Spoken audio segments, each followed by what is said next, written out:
దేశ రాజకీయాల్లో దాదాపు 70 ఏళ్లపాటు కీలక పాత్ర పోషించిన వామపక్ష పార్టీల పరిస్థితి ఇప్పుడు పూర్తిగా మారిపోయింది. ఒకప్పుడు శక్తివంతమైన రాజకీయ శక్తిగా నిలిచిన ఈ పార్టీలకు ఈ రోజు ఒక్క రాష్ట్రంలో కూడా అధికారం లేకపోవడం పెద్ద మార్పుగా కనిపిస్తోంది.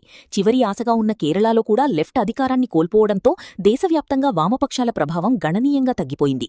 గత 50 ఏళ్లలో ఇదే మొదటిసారి ఇలా ఒక్క రాష్ట్రంలో కూడా అధికారంలో లేకుండా పోవడం గమనార్హం. సిపిఎం, సిపిఐ, ఫార్వర్డ్ బ్లాక్, ఆర్పీఎస్లతో కూడిన వామపక్ష కూటమి ఒకప్పుడు పశ్చిమ బెంగాల్, కేరళ, త్రిపురలో బలమైన రాజకీయ శక్తిగా కొనసాగింది.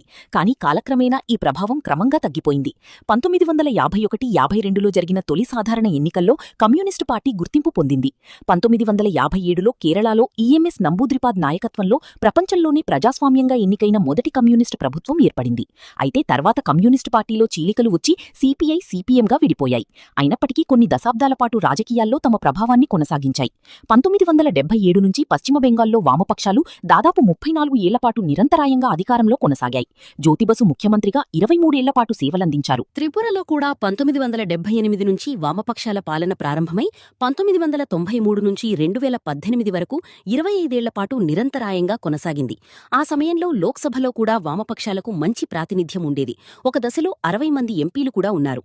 అయితే 2011లో పశ్చిమ బెంగాల్లో ఓటమితో వామపక్షాల పతనం మొదలైంది. సింగూర్లో భూసేకరణపై జరిగిన ఉద్యమం, అలాగే మమతా బెనర్జీ ఎదుగుదల వామపక్షాలకు పెద్ద దెబ్బగా మారింది. త్రిపురలో 2018లో బీజేపీ విజయం సాధించడంతో అక్కడ కూడా వామపక్షాలు అధికారం కోల్పోయాయి. కేరళలో మాత్రం మార్పిడి పాలన కొనసాగుతున్నప్పటికీ స్థిరమైన ఆధిపత్యం లేకుండా పోయింది. 2024 లోక్సభ ఎన్నికల్లో వామపక్షాలు కేవలం 4 సీట్లకు మాత్రమే పరిమితమయ్యాయి. 1996లో జ్యోతిబసుకు ప్రధాని అయ్యే అవకాశం వచ్చినా పార్టీ తిరస్కరించడం, 2008లో అణు ఒప్పందంపై యూపీఏ ప్రభుత్వానికి మద్దతు ఉపసంహరించుకోవడం, ఈ నిర్ణయాలు కూడా వామపక్షాల రాజకీయ ప్రభావంపై ప్రభావం చూపినట్లు విశ్లేషకులు భావిస్తున్నారు. ఒకప్పుడు దేశ రాజకీయాల్లో కీలక పాత్ర పోషించిన వామపక్షాలు ఇప్పుడు పూర్తిగా ప్రభావం కోల్పోయాయి. ఇక ప్రశ్న ఏమిటంటే, వామపక్షాలు మళ్లీ పుంజుకుంటాయా, లేక చరిత్రలో ఒక అధ్యాయంగా మాత్రమే మిగిలిపోతాయా? మీ అభిప్రాయం ఏంటో కామెంట్ చేయండి. మరిన్ని వీడియోస్ కోసం మా ఛానల్ను సబ్స్క్రైబ్ చేసుకోండి.